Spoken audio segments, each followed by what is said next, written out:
എനിക്ക് നവരെ കറക്റ്റ് ആയിട്ട് അറിയത്തില്ല. ഏതെങ്കിലുമൊക്കെ ഭാവങ്ങൾ ഗസ് ചെയ്തോ? ഓക്കെ. ദേഷ്യമാണോ?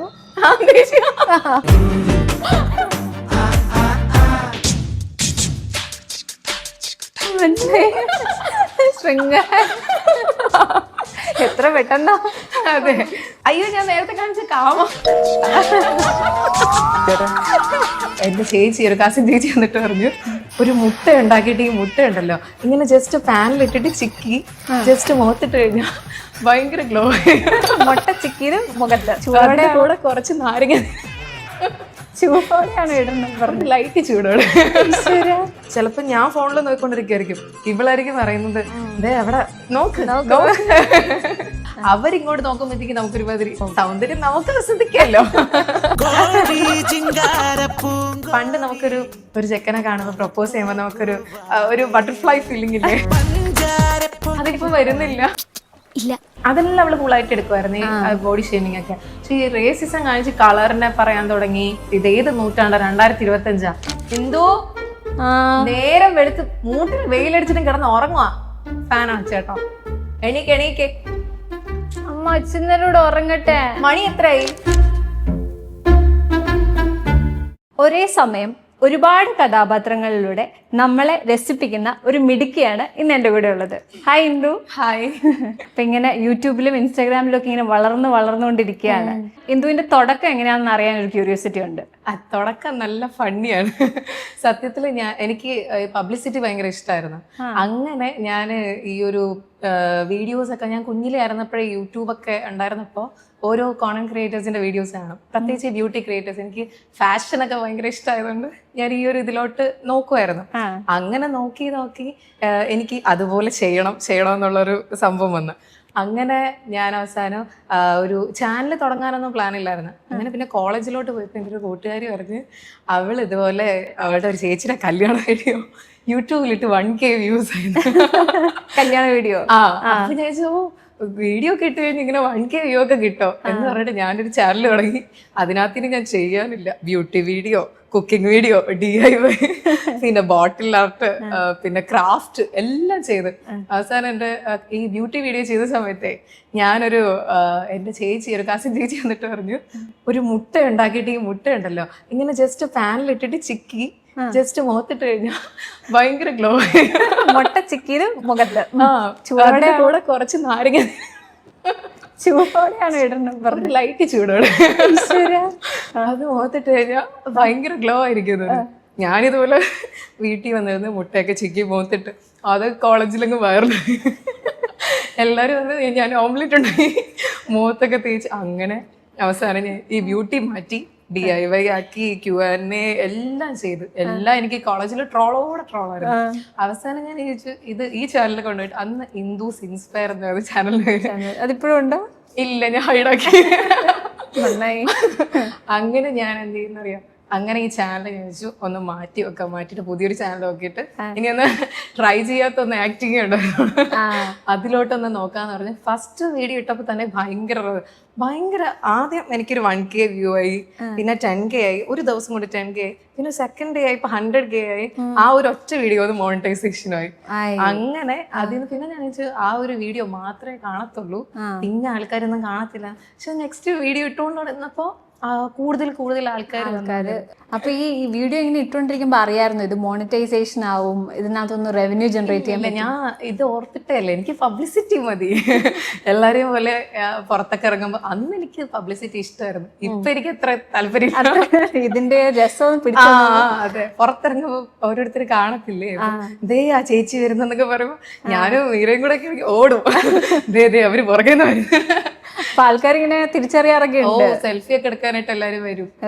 എല്ലായിടത്തും പോകുമ്പോഴൊക്കെ വരുമ്പോ ഞങ്ങള് കണ്ടിട്ടില്ലാത്ത പോലെ ആ ചേച്ചി എന്ന് പറയുമ്പോഴേ ഞങ്ങൾ ഓടും. അപ്പൊ ശരിക്കും ഇന്ദു ഇത് ബേസ് ആയിട്ടുള്ള എന്തെങ്കിലും ആണോ പഠിച്ചത്, അതോ മറ്റെന്തെങ്കിലും പ്രൊഫഷനിൽ നിന്ന് ഇങ്ങോട്ട് വരുമോ? ഞാൻ സോഫ്റ്റ്വെയർ എഞ്ചിനീയർ MCA ആണ് പഠിച്ചത്. അതായിരുന്നു എന്റെ വീട്ടിലെ ഏറ്റവും വലിയ പ്രശ്നം. ബേസിക് ഒരു ഡിഗ്രി ഞാനല്ല, അവര് നിർബന്ധിച്ച് എന്നെ പഠിപ്പിച്ചതാ. ഞാൻ പഠിക്കണ്ടായിരുന്നു. അതെ, ഞാൻ ഒരു ഡിഗ്രി കഴിഞ്ഞപ്പോൾ ഞാൻ പറഞ്ഞു എനിക്ക് മതി, ഞാൻ ജോലിക്ക് പോകാന്ന് പറഞ്ഞപ്പോൾ അന്ന് സമ്മതിച്ചില്ല. എന്നിട്ട് അവരെന്നെ നിർബന്ധിച്ച് പഠിപ്പിച്ചിട്ട് അവർ തന്നെ എന്നെ ജോലിക്ക് പറഞ്ഞു. ഞാൻ പ്രൊഫഷൻ പറഞ്ഞപ്പോൾ എനിക്കിഷ്ടമുള്ള ഒരു ഇതാന്ന് പറഞ്ഞപ്പോൾ അവർ സമ്മതിക്കുന്നില്ല. ചെന്നൈയിലായിരുന്നു 1 year വർക്ക് ചെയ്തത്. അവിടെ വർക്ക് ചെയ്ത സമയത്തുള്ള എനിക്ക് ആ ഒരു ബോധം ഉണ്ടായി, ഇതിൽ എനിക്ക് ഭയങ്കര ഒരു അറ്റാച്ച്മെന്റ് ഉണ്ടെന്ന്. അങ്ങനെ ഞാൻ ജോലി ക്വിറ്റ് ചെയ്തു, നാട്ടിൽ വന്ന് ഈ ഒരു കരിയർ വീണ്ടും സ്റ്റാർട്ട് ചെയ്തു. പാഷനിൽ തന്നെ കരിയർ ഇങ്ങനെ ഇപ്പം അതിൽ തന്നെ പോയിക്കൊണ്ടിരിക്കുന്നു. എങ്ങനെയുണ്ട് മൊത്തത്തില് ഉള്ളൊരു എക്സ്പീരിയൻസ്? പ്രത്യേകിച്ച് എൻ്റെ ഓഡിയൻസ്, എൻ്റെ ചാനല് എനിക്ക് ഭയങ്കര ഇഷ്ടമാണ്, നല്ല സപ്പോർട്ടീവാണ്. ഇപ്പൊ കുറച്ചൊരു ഒരു നെഗറ്റീവ് സംഭവം അല്ലാതെ വേറൊരു പ്രോബ്ലം അങ്ങനെ ഒന്നുമില്ല. ആ ഒരു ഓഡിയൻസിന്റെ കാര്യമായാലും ഭയങ്കര സപ്പോർട്ടീവ് ആണ്. കൂടുതലും ഈ കോണ്ടന്റ് ബേസ്ഡ് വീഡിയോസ് ആണ്. അമ്മ മകൾ ഫൈറ്റ്, 90s വേഴ്സസ്. പണ്ട് ഞാൻ കോവിഡ് സമയത്ത് ഞാൻ ഇന്ദുവിന്റെ വീഡിയോസ് കണ്ടിട്ടുണ്ട്. 90s വേഴ്സസ് 2K, അതുപോലെ ഓൺലൈൻ ക്ലാസിന്റെ ഭാരത എന്നൊക്കെ പറഞ്ഞ് അങ്ങനെയുള്ള കോണ്ടന്റുകളാണ് ഇടേണ്ടത് എന്ന് ശരിക്കും എല്ലാം ട്രൈ ചെയ്തിട്ടാണ് ഇതിലേക്ക് വന്നതെന്ന് പറഞ്ഞു. പക്ഷെ ഇങ്ങനെയുള്ള ഈ കോണ്ടന്റ് ഓരോ ദിവസവും പുതിയത് ഉണ്ടായിക്കൊണ്ടിരിക്കണ്ടേ? അപ്പൊ ഇതിനൊക്കെ ആരെങ്കിലും സപ്പോർട്ട് ചെയ്തിട്ടുണ്ടോ? അതെല്ലാം സ്വന്തമായിട്ട്? എല്ലാം സ്വന്തമായിട്ടാ, എല്ലാം ആരും എനിക്കെന്ന് പറഞ്ഞാൽ. പിന്നെ എന്റെ എല്ലാ വീഡിയോ എടുത്തു കഴിഞ്ഞാൽ എന്റെ വീട്ടുകാരാണ് അതിനകത്ത് കഥ. എല്ലാം എന്റെ ഫ്രണ്ട്സ്, എന്റെ വീട്ടുകാര്, എന്റെ ചുറ്റും നടക്കുന്ന എന്ത് കാര്യം. ഇപ്പൊ മീര ചേട്ടൻ കല്യാണം കഴിച്ച് കൊണ്ടുവന്ന ശേഷം മീരയുടെ എക്സ്പീരിയൻസ്, ഇപ്പൊ ഞാൻ വീഡിയോ ആക്കുന്നത് മീരയുടെ കാര്യങ്ങളാണ്. നാത്തൂൻ എല്ലാ കാര്യങ്ങളും എനിക്ക് വരുന്ന എക്സ്പീരിയൻസിൽ നിന്നാണ് ഞാൻ എല്ലാ വീഡിയോസ് ആക്കുന്നത്. അവിടെ വീട്ടിലെല്ലാരും പറയും, നീ ഞങ്ങളെ വീട്ടിലല്ലേ ജീവിക്കുന്നത്. അത് ഒരേപോലെ അമ്മയും അമ്മായിമ്മയും ഇതൊക്കെ എങ്ങനെയാ? ഒരു അമ്മയുടെ ഇത് റോള് മൊത്തം ചെയ്ത് കഴിഞ്ഞിട്ട് പിന്നെ അമ്മായിമ്മയാവും, അങ്ങനെയാണോ? അമ്മയുടെ സ്ക്രിപ്റ്റ് ഞാൻ ആദ്യം എഴുതി വെക്കും, എന്നിട്ട് ആദ്യം അമ്മയുടെ റോള് കംപ്ലീറ്റ് ചെയ്തിട്ട് അടുത്ത അമ്മായിമ്മ അല്ലെങ്കിൽ മരുമകള് അല്ലെങ്കിൽ മകള്, അങ്ങനെ. ഇപ്പൊ ഒരു 5 ഷോട്ട് എഴുതി വെച്ചിട്ടുണ്ടെങ്കിൽ 5 ഷോട്ടിലെ അമ്മയുടെ കഴിഞ്ഞിട്ടായിരിക്കും അമ്മായിമ്മയുടെ തുടങ്ങുന്നത്. അപ്പൊ ഭയങ്കര ടൈം ആവും ചില നേരം. ഒറ്റയ്ക്ക് ചെയ്യുന്ന സമയത്ത് ഭയങ്കര ഒരുപാട് സമയമായിരിക്കും. ഒരു ആവറേജ് എത്ര നേരം എടുക്കും ഒരു വീഡിയോ ഇങ്ങനെ? ഒരു രാവിലെ ഒരു 10 മണിക്ക് തുടങ്ങിയ 4 മണിയൊക്കെ ആവും തീരാൻ. ഒരു വീഡിയോ ഷൂട്ട് ചെയ്ത് തീരാൻ അത്ര ടൈം എടുക്കും. പിന്നെ എഡിറ്റ് ചെയ്യാൻ ഒരു 3 മണിക്കൂർ എടുക്കും. പിന്നെ അപ്ലോഡ് ചെയ്യാൻ ഒക്കെ ആയിട്ട് ഒരു നോർമൽ വർക്ക് ചെയ്യുന്നതിനെ കാട്ടി ടൈം ഈ ഒരു ഇതിനാവും. പക്ഷെ ഇഷ്ടമുള്ള ഒരു കാര്യം ആയതുകൊണ്ട് എത്ര ടൈം ആയാലും കുഴപ്പമില്ല എന്ന് വെച്ചിട്ട് അങ്ങനെ ചെയ്യും. അപ്പൊ ദിവസവും ഇങ്ങനെ ചെയ്തുകൊണ്ടിരിക്കുകയാണോ? നേരത്തെ ദിവസമായിരുന്നു, ഇപ്പം വീക്കിൽ ഒരു 3 എണ്ണം അങ്ങനെയൊക്കെ ആയിരുന്നു. അങ്ങനെ ചെയ്യും. ഒരു ലിമിറ്റ് വെച്ചിട്ടുണ്ട്. അത് നേരത്തെ ഞാന് ഇപ്പൊ ഒരു അമ്മായിമ്മ വേഴ്സസ് മരുമോൾ എന്നാണെങ്കിൽ നെക്സ്റ്റ് അമ്മുമ്മ വേഴ്സസ് അങ്ങനെയൊക്കെ ആയിരുന്നു ഇട്ടോണ്ടിരുന്നത്. പക്ഷെ ഇപ്പൊ ഞാൻ ഷോർട്സിലായിട്ട് മാറി. പണ്ട് ലോങ് വീഡിയോ ആയിരുന്നു, ഇപ്പൊ ഷോർട്സ് വന്നതുകൊണ്ട് ഷോർട്സിലോട്ട് മാറിയപ്പോ ഞാൻ അതിൽ ഷോർട്ട് സീരീസ് ആക്കി. അപ്പം ഒന്നിന്റെ ഒരു സ്റ്റോറി കംപ്ലീറ്റ് ചെയ്തിട്ട് അതിന്റെ പാർട്ട് 1 പാർട്ട് 2 അങ്ങനെ ആക്കി. അപ്പൊ ഒരു സസ്പെൻസ് ആൾക്കാർക്ക് കൊടുക്കാൻ പറ്റും. അതെ, ഇപ്പൊ കൂടുതൽ ഇൻസ്റ്റയിലും ആണ്. ഇപ്പൊ അങ്ങനെ ഇൻസ്റ്റയിലും ആക്കാൻ പറ്റും, നമുക്ക് യൂട്യൂബിലും ആക്കാൻ പറ്റും. പിന്നെ ഇതെല്ലാം കൂടെ ഒന്നിച്ച് യൂട്യൂബിൽ വല്ലാത്ത ബുദ്ധി. ഓക്കെ, അപ്പൊ ഇതെല്ലാം ഇങ്ങനെ ചെയ്യുന്നത് സ്വന്തമാണെന്ന് പറഞ്ഞല്ലോ. പക്ഷെ ഈ വീഡിയോസ് ചെയ്യുന്ന സമയത്ത് നമുക്ക് ഒരിക്കലും രണ്ടാമത്തെ റോള് കാണുമ്പോൾ ഇത് സെയിം ആളാണ് ഇത് ചെയ്യുന്നതെന്നുള്ളൊരു ഫീല് വരത്തില്ല. ബോഡി ലാംഗ്വേജിലും മാനറിസത്തിലും ഡ്രസ്സിങ്ങിലും എല്ലാം വ്യത്യാസം കൊണ്ടിരുന്നുണ്ട്. അത് ആരിൽ നിന്നുള്ള ഇൻസ്പിറേഷൻ? അതായത് ഈ മാനറിസംസ് ഒക്കെ ആരുടെയായി കോപ്പി അടിക്കുന്നത്? അത് ഒന്നെന്റെ ചേച്ചിയുടേതുണ്ട്, ഒന്നെന്റെ കുഞ്ഞമ്മയുടേതുണ്ട്, പിന്നെ എന്റെ അമ്മൂമ്മയുടേതുണ്ട്. ഇതെല്ലാം ഇവരുടെ സ്ലാങ് ആണ്. എനിക്കിപ്പം ഒരു അമ്മയുടെ സ്ലാങ്ങിൽ വരുമ്പോ ഫസ്റ്റ് എനിക്ക് എന്റെ കുഞ്ഞമ്മയുടെ ഓർമ്മ വരും. അപ്പൊ എന്റെ ചേച്ചി, കൂടുതൽ ചേച്ചി കിടന്ന് പറയുന്ന ഒരു സ്ലാങ് ഉണ്ട്, ഇന്ദുവേ. ആദ്യം അതായിരുന്നു കൂടുതൽ ആൾക്കാർ പറഞ്ഞുകൊണ്ടിരുന്നത്, ഇന്ദുവേ എന്ന് പറഞ്ഞിട്ടായിരുന്നു മെസ്സേജ് പോലും ചെയ്യുന്നത്. അമ്മ വിളിക്കുമ്പോ ഇന്ദുവേ എന്ന് പറഞ്ഞിട്ട്. അപ്പൊ അതില് ഞാൻ ചേച്ചിയുടെ ഇത് കൊണ്ടുവന്ന്, പിന്നെ അല്ലാണ്ട് ഉള്ള കുറച്ച് ഈ നമ്മുടെ ടിപ്പിക്കൽ മലയാളി പാരന്റ്സിന്റെ കാര്യങ്ങളില്ലേ, അതെല്ലാം വീട്ടിൽ നിന്ന് തന്നെയാ. എല്ലാം ഞാൻ ചെയ്യുന്ന അമ്മയുടേത്, അമ്മൂമ്മയുടേത്, ചേച്ചിയുടെ എല്ലാ റോളും വീട്ടിൽ നിന്ന് ഇൻസ്പയർഡ് ആയിട്ടുള്ള കാര്യങ്ങൾ. കോസ്റ്റ്യൂംസ് ഒക്കെ? അപ്പോ കോസ്റ്റ്യൂം എന്റെ കുഞ്ഞമ്മയുടെ വാർഡ്രോബ് ഫുള്ള് എന്റെ ഓരോ സാരിയും ഓരോ നൈറ്റിയും എല്ലാം ഞാൻ എടുത്തിടും. ഈ കോണ്ടന്റ് ക്രിയേഷൻ സമയത്ത് എപ്പോഴെങ്കിലും ഇത് വേണ്ടായിരുന്നു, മടിയായി, അല്ലെങ്കിൽ ഇനി ഇത് തന്നെ ചെയ്തുകൊണ്ടിരിക്കണമല്ലോ, ക്രിയേറ്റീവ്, നമുക്ക് എപ്പോഴും എല്ലാവർക്കും ഒരു ക്രിയേറ്റിവിറ്റി ബ്ലോക്ക് വരുമല്ലോ, അങ്ങനെയൊക്കെ വരുന്ന ഏതെങ്കിലും ഒരു പോയിന്റ് ഉണ്ടായിട്ടുണ്ടോ? ഉണ്ടായിട്ടുണ്ട്. എനിക്ക് ഭയങ്കരമായിട്ട് ഒരു സമയത്ത് ഈ ഡിപ്രഷൻ, ഭയങ്കര ഒരു മെന്റൽ ഡിപ്രഷനിൽ കൂടെ പോയ ടൈം ഉണ്ടായിരുന്നു. അപ്പൊ ഞാൻ ഓൾമോസ്റ്റ് ഈ ഒരു തിരിച്ച് ഞാൻ ജോലിയൊക്കെ ക്വിറ്റ് ചെയ്ത് തിരിച്ച് ഇതിനകത്തോട്ട് വന്ന സമയത്ത് ഒരു 6 മന്തോളം ഞാൻ ആ ഒരു ഡിപ്രഷനിൽ വീഡിയോസ് ചെയ്തില്ല. അപ്പൊ എനിക്ക് മനസ്സിലായ ഒരു കാര്യം, നമ്മുടെ മൈൻഡും കൂടെ ഇതിൽ ഡിപ്പെൻഡഡ് ആണ്. നമുക്ക് നമ്മളെ ഹാപ്പി ആയിട്ടിരുന്നാലേ നമുക്ക് ഈ ഒരു വർക്ക് ചെയ്യാൻ പറ്റുള്ളൂ. മറ്റേ ആണെങ്കിൽ നമുക്ക് ഓക്കെ മാനേജറെ വിളിക്കും, ഇപ്പൊ എന്തായാലും കരഞ്ഞോണ്ടിരിക്കും, കണ്ണു തുടച്ചിട്ട് ലാപ്പ് എടുത്ത് വെച്ച് നമുക്ക് ഓക്കെ ചെയ്യാൻ പറ്റും. പക്ഷെ ഇത് അങ്ങനെയല്ല, ഇത് നമ്മൾ ചെയ്യുന്നതാണ് എന്നുള്ള ഇത് നമുക്ക് ആ ഒരു ബോധം നമുക്ക് ഉള്ളത് കൊണ്ട് നമുക്ക് ഹാപ്പി ആയിരിക്കണം. എന്നാൽ മാത്രമേ നമുക്ക് ഈ ഓരോ ക്യാരക്ടർ പോലും, പലപ്പോഴും ഞാൻ ആ സമയത്ത് ക്യാരക്ടർ റോളില് ഡ്രസ്സ് ഇട്ടിട്ട് എടുക്കാൻ പറ്റാതെ അഴിച്ചു വെച്ചിട്ടുണ്ട്. അങ്ങനെ കുറേ ദിവസം എനിക്ക് പറ്റാണ്ട് ആ ഒരു മെന്റൽ ഡിപ്രഷൻ വന്ന സമയത്ത് ഒരു 6 മാസത്തോളം ഞാൻ വീഡിയോസ് ഷൂട്ട് ചെയ്യോ ക്യാമറ തൊടുവോ അങ്ങനെ ഒന്നും ചെയ്തിട്ടില്ല. ആ സമയത്ത് എനിക്ക് തോന്നിയിട്ടുണ്ടായിരുന്നു ഈ ഒരു ജോബ് ഇതെനിക്ക് ഇങ്ങനെ പറ്റത്തില്ല, ഇങ്ങനെ കൊണ്ടുപോകാനായിട്ട് പറ്റത്തില്ല, ഇതൊന്ന് നിർത്തിയാലോ, എന്നിട്ട് പഴയ ജോലിയിലോട്ട് പോയാലോ എന്ന്. പിന്നെ എങ്ങനെയാ തിരിച്ചു വന്നത് ഇതിലേക്ക്? തിരിച്ച് ഞാൻ കൗൺസിലിംഗ് ഒക്കെ എടുത്തിട്ടുണ്ടായിരുന്നു. അപ്പോൾ കൗൺസിലിംഗ് ഒക്കെ എടുക്കുന്ന സമയത്ത് നമ്മൾ അവർ മോട്ടിവേറ്റ് ചെയ്ത് ഭയങ്കരമായിട്ട് ബൂസ്റ്റ് ചെയ്യും. ആ സമയത്ത് എനിക്ക് തോന്നി ഓക്കെ, ഇത്രയും നമ്മൾ കഷ്ടപ്പെട്ടുണ്ടാക്കി വെച്ച ഒരു ബേസിന്ന് സീറോന്ന് തുടങ്ങിയതാ, ഇത്രയും കഷ്ടപ്പെട്ടുണ്ടാക്കി വെച്ചിട്ട് നമ്മൾ കൊണ്ട് കളയേണ്ട ഒരു കാര്യമില്ല. പിന്നെ ഞാൻ എന്നെ തന്നെ ബൂസ്റ്റ് ചെയ്ത് കുറെ ഇതൊക്കെ ചെയ്ത് എനിക്ക് ആ ഒരു ഡിപ്രഷനെ കൺവേർട്ട് ചെയ്ത് വേറെ ഇതിലോട്ട് മാറ്റി. പിന്നെ എല്ലാവരും പറയും നമുക്ക് ഇഷ്ടമുള്ള കാര്യമാണിത്, പക്ഷെ ആ ഡിപ്രഷനെ ഇതിലോട്ട് ആക്കണമെന്ന് പറയും. പക്ഷെ ഇത് നമ്മുടെ ജോലിയാണ് എന്നുള്ളൊരു കാര്യം ഉള്ളതുകൊണ്ട് അത് അങ്ങനെ ഇതിലോട്ട് കൺവേർട്ട് ചെയ്യാൻ പറ്റത്തില്ല. ഞാൻ അതിനെ വേറെ കാര്യങ്ങളിലോട്ടൊക്കെ കുറച്ചല്ലാതെ ആക്ടിവിറ്റീസ് അതിലോട്ടൊക്കെ ആക്കിയ ശേഷം ഇതിലോട്ട് വന്നു. കോണ്ടന്റ് ക്രിയേഷൻ അല്ലാതെ ഇഷ്ടമുള്ള ആക്ടിവിറ്റീസ് എന്തൊക്കെയാ? പണ്ട് എനിക്ക് പറ്റത്തില്ല എന്ന് വിചാരിച്ചൊരു കാര്യമായിരുന്നു ഡാൻസ്. എനിക്ക് ഭയങ്കര ആഗ്രഹം ഉണ്ടായിരുന്നു ഡാൻസ് പഠിക്കണം. അപ്പോൾ പണ്ട് ഞാൻ വീട്ടിൽ ഡാൻസ് പഠിക്കണം എന്നൊക്കെ പറയുമ്പോൾ ഞാൻ ഏതോ ഒരു കാലത്ത് ഒരു പേപ്പറിൽ ഒരു പടം വരച്ച് അവര് കണ്ട ശേഷം അയ്യോ എനിക്ക് പടം വരയ്ക്കാനാണ് കഴിവ്. അന്ന് മുതല് ഞാൻ പറഞ്ഞു എനിക്ക് ഡാൻസിന് കൊണ്ടുവിടണം എന്ന് പറഞ്ഞപ്പോ പറഞ്ഞു ഇല്ല നിന്നെ ഡ്രോയിങ്ങിന് വിടാം. ഒരമ്മയും മോളുടെ പടം എനിക്ക് ഇപ്പോഴും ഓർമ്മ. ഞാനത് വലുതാകുമ്പോൾ ആലോചിക്കും ഏത് സമയത്ത് ഞാൻ ആ പടം വരച്ച്. പിന്നെ പെയിന്റിങ്ങിന് ഡ്രോയിങ്ങിന് വിട്ടോ? ഇല്ല, ഞാൻ പോയില്ല. എനിക്ക് താല്പര്യമില്ല, ഞാൻ ചുമ്മാ പേപ്പർ എടുത്ത് വരച്ചതായിരുന്നു. ഇവരത് തന്നെ അതാണ് എന്റെ കഴിവ് എന്ന് പറഞ്ഞിട്ട് അതിലോട്ട് വിടാന്ന് പറഞ്ഞ ഞാൻ പോയില്ല. ഞാൻ ഡാൻസിന് പറഞ്ഞപ്പോഴത്തേക്കും ഡാൻസ് എന്ന് പറഞ്ഞാൽ ഈ ഭരതനാട്യം ആ സാധനമൊന്നുമല്ല, എനിക്ക് ഇച്ചിരി സിനിമാറ്റിക് സാധനമായിരുന്നു. അതവർക്ക് ഇഷ്ടമല്ല. ഞങ്ങളുടെ വീട്ടുകാരെന്ന് പറഞ്ഞാൽ കുറച്ചുകൂടെ ഈ പണ്ടത്തെ ടൈപ്പ് ചിന്തയാ. അപ്പൊ ഈ ഡീഫോ ഡാൻസ് ഒക്കെ കാണുമ്പോൾ അത് തന്നെ ആമ്പിള്ളേരും പെമ്പിള്ളേരൊക്കെ ഒരുമിച്ച് കളിക്കുന്നതാണോ ചാനൽ മാറ്റിക്കളയും, വേറെ എന്തോ കോണ്ടന്റ് ആണെന്നുള്ള രീതിയിൽ അവർ ചാനൽ മാറ്റിക്കളയും. അപ്പൊ ഈ സാധനങ്ങളൊന്നും ഇഷ്ടമല്ല, അങ്ങനെയൊന്നും വിട്ടിട്ടൊന്നുമില്ല. അതുകൊണ്ട് അതെനിക്ക് ചെയ്യണമെന്ന് ഭയങ്കര ഇഷ്ടമായിരുന്നു. ഈ റീസെന്റ് ഞാനിപ്പോ ഞാൻ പറഞ്ഞില്ലേ കുറേ എന്റെ ലൈഫിൽ കുറേ കാര്യങ്ങളിൽ ചേഞ്ച് വന്നത് മീര വന്നപ്പോഴാണ്. മീര വന്ന ശേഷം ഡാൻസ് കളിക്കാൻ തുടങ്ങി, കുറേ കാര്യങ്ങൾ മാറി, ഒരുപാട് ചേഞ്ച് ഉണ്ട്. ഒരു 6 മാസമായിട്ടുള്ള മീര വന്നിട്ട്, പക്ഷെ 6 മാസത്തിൽ കുറേ കാര്യങ്ങൾ മാറി. ഇപ്പൊ ഡാൻസ് ഒക്കെ ആദ്യം ഞാൻ മീരയും കളിക്കുന്നത് ഇടത്തുള്ളായിരുന്നു. പിന്നെ സോളോ ഒക്കെ ആൾക്കാർ എന്ത് വിചാരിക്കും എന്നൊക്കെ വെച്ചിട്ട് ചിന്തിക്കാതെ പിന്നെ ഞാൻ സോളോ കിട്ടു തുടങ്ങി. ഇപ്പം നമുക്ക് അക്കൗണ്ടിൽ നോക്കിയാൽ ഡാൻസ് കാണാം.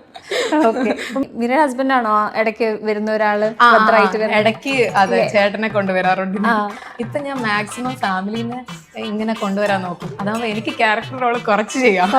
അപ്പൊ കുറച്ചുകൂടെ ടാസ്ക് കുറയും. അതുകൊണ്ട് ഞാൻ ഫാമിലിനെ കംപ്ലീറ്റ് ഇപ്പം അവർക്കാണെങ്കിൽ അഭിനയിക്കാൻ പറ്റത്തില്ല എന്നൊക്കെ ഉള്ള ഒരു സാധനമുണ്ട്. ഞാൻ പറഞ്ഞു ഇപ്പൊ ഞാനും തുടങ്ങിയപ്പോ എനിക്ക് ഒട്ടും കോൺഫിഡൻസ് ഇല്ലായിരുന്നു. പക്ഷെ മീര ആദ്യത്തെ സമയത്ത് ഞാൻ പറഞ്ഞു കൊടുത്ത സമയത്തൊക്കെ മീര നന്നായിട്ട് ട്രൈ ചെയ്തിട്ടുണ്ട്, നല്ല രീതിയിൽ ട്രൈ ചെയ്തു. എന്നിട്ട് ഒരു 2-3 പ്രാവശ്യമായപ്പോ തന്നെ അവൾക്ക് പിന്നെ നാച്ചുറലി അങ്ങ് വരുന്നുണ്ടായിരുന്നു ഓരോ കാര്യങ്ങളൊക്കെ. പിന്നെ ചേട്ടനാണ് ഇപ്പോഴും, പക്ഷെ ചേട്ടന് സമയം ഇല്ലാത്തതുകൊണ്ട് കൂടുതൽ കൊണ്ടുവരാൻ പറ്റത്തില്ല. എന്നിപ്പോ മീര കംപ്ലീറ്റ് ഇതിനകത്താണ്. അപ്പൊ ഇത് കണ്ടിട്ട് വീട്ടിൽ ബാക്കിയുള്ള ആൾക്കാർ എന്തെങ്കിലും പറഞ്ഞു നത്തുനും കൂടി വന്നതും നിന്നതും എല്ലാം ഇങ്ങനെ. അപ്പൊ എപ്പോഴാണ് ഈ കൊളാബറേഷൻസ് ഒക്കെ പ്രൊമോഷൻസ് ഒക്കെ ഇപ്പൊ ചെയ്യുന്നുണ്ടല്ലോ, അതൊക്കെ വന്നു തുടങ്ങിയപ്പോ എന്താ ഫീൽ ചെയ്തത്? ഇതിൽ നിന്ന് ഇങ്ങനെ ഒരു റവന്യൂ ഇങ്ങനെയും ജനറേറ്റ് ചെയ്യാൻ പറ്റുമെന്ന് നമുക്ക് അറിയില്ലല്ലോ പണ്ടൊന്നും. അതെ, ഞാൻ പണ്ട് ഇങ്ങനെ ഓരോ ക്രിയേറ്റേഴ്സിന് ഇങ്ങനെ കിട്ടുന്നൊക്കെ കാണുമായിരുന്നു. അപ്പൊ ഓരോരുത്തർ കോളേജിൽ പഠിച്ചിരുന്ന എപ്പോഴും പിള്ളേർ പറയുന്നുണ്ടായിരുന്നു ഇങ്ങനെ നീയൊക്കെ കുറച്ച് വലുതായി കഴിഞ്ഞാൽ കുറെ പ്രോഡക്ട്സ് ഒക്കെ ഫ്രീ ആയിട്ട് കിട്ടും. അപ്പൊ എനിക്ക് പ്രോഡക്ട്സ് ഫ്രീ ആയിട്ട് കിട്ടണം എന്നേ ഉണ്ടായിരുന്നുള്ളൂ, പൈസ കിട്ടും എന്നുള്ള സാധനമൊന്നും ഇല്ലായിരുന്നു. പെട്ടെന്ന് ഇങ്ങനെ ഒരു ദിവസം ഈ മെയിലൊക്കെ കൊടുത്തിട്ടുണ്ടല്ലോ, ഞാൻ വിചാരിക്കുന്നില്ല ഇതുപോലെ മെയിലില് വഴി കോണ്ടാക്ട് ചെയ്യും ആൾക്കാർ. ഇതൊക്കെ മെയിൽ കൊടുത്തിരുന്നപ്പോ മെയിലിൽ കോണ്ടാക്ട് ചെയ്തിട്ട് പല ആപ്സും ഇതുപോലെ ആപ്പായാലും ഈ ഒരു കോസ്മെറ്റിക് സ്റ്റോർ ഒക്കെ കോണ്ടാക്ട് ചെയ്ത് തുടങ്ങിയപ്പോൾ ആദ്യം എനിക്ക് ഭയങ്കര സന്തോഷമായിരുന്നു. ഞാൻ എക്സ്പെക്ട് ചെയ്തിരുന്നില്ല ഈ ഒരു കാര്യം. ഡയറക്ടർ എന്നുള്ള ഒരു രീതിയിലും ഇന്ദു ഇപ്പൊ തിളങ്ങിക്കൊണ്ടിരിക്കും അല്ലെ? എഡിറ്റിംഗ് ഉണ്ട്, ആക്ടിംഗ് ഉണ്ട്, കോണ്ടന്റ് ക്രിയേഷൻ ഉണ്ട്, ഡയറക്റ്റ് മറ്റൊരാളെ കൊണ്ട് അഭിനയിപ്പിക്കുക. അതെങ്ങനെ എൻജോയ് ചെയ്യുന്നുണ്ടോ? അയ്യോ, നന്നായിട്ട് എൻജോയ് ചെയ്യുന്നുണ്ട്. കാരണം ഇവര് ചെയ്യുന്ന പൊട്ടത്തരമാണെങ്കിലും പറയുന്ന ഇപ്പൊ ഞാനൊരു വലിയ മീരയ്ക്ക് ആദ്യത്തെ സമയമൊന്നും ഒരു ഒറ്റ വേർഡ് ഇപ്പൊ ഞാൻ ഇവിടെ ഇരിക്കാവേ എന്നൊരു ഡയലോഗ് കൊടുത്താ ഞാൻ ഇവിടെ ഇരിക്കാം അത്രയും പറയാനേ പറ്റത്തുള്ളൂ. അല്ലെങ്കിൽ ഒരു ഞാൻ ഇപ്പൊ പോയിട്ട് തിരിച്ചു വന്നിട്ട് ഈ ഒരു ജോലി ചെയ്യാം എന്ന് ആണ് ഡയലോഗ് എങ്കിൽ നിനക്കത് പറയാൻ പറ്റത്തില്ല.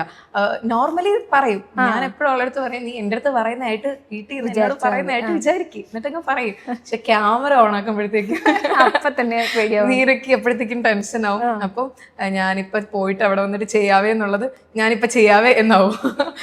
പിന്നെ ഞാൻ ഇങ്ങനെ കൂടുതൽ ആൾക്കാർ കൂടി ഇരിക്കുമ്പോഴും നീരക്ക് ഇതുണ്ടാവുമായിരുന്നു.